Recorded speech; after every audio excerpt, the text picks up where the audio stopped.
এই দেখুন আমাদের পিসিমণি হারার বয়সে নিজে কাউন্টিং স্টেশনে পৌঁছে গিয়েছে। চলে যাব সাখাওয়াত মেমোরিয়াল স্কুলে। এই মুহূর্তে মমতা বন্দ্যোপাধ্যায় অর্থাৎ ভবানীপুর বিধানসভার যেখানে কাউন্টিং হচ্ছে, মুখ্যমন্ত্রী মমতা বন্দ্যোপাধ্যায়, বিদায়ী মুখ্যমন্ত্রী মমতা বন্দ্যোপাধ্যায় তিনি সাখাওয়াত মেমোরিয়াল হলে ভবানীপুরের গণনা কেন্দ্রে প্রবেশ করলেন।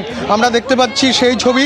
12 রাউন্ড গণনা ফল ঘোষণা করা হয়ে গেছে এবং সেই সময় কিন্তু মমতা বন্দ্যোপাধ্যায় তৃণমূল কংগ্রেস প্রার্থী তিনি 7184 ভোটে বিজেপির শুভেন্দু অধিকারীর থেকে এগিয়ে রয়েছেন।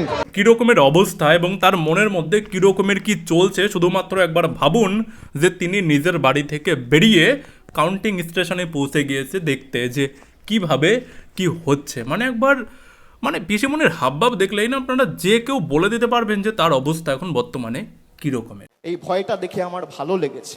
দেখুন এখনও না বেশ কয়েক রাউন্ডের গণনা বাকি রয়েছে। এবার যদি এই গণনার মধ্যে যদি বিজেপি এগিয়ে যায় আর শুভেন্দু অধিকারী যদি জিতে যায় তাহলে পিসিমণির কি হবে, মানে পিসিমণির হাবভাব দেখে আপনারা অ্যাডভান্স অনুমান করে নিন, আমি কিছু বলবো না।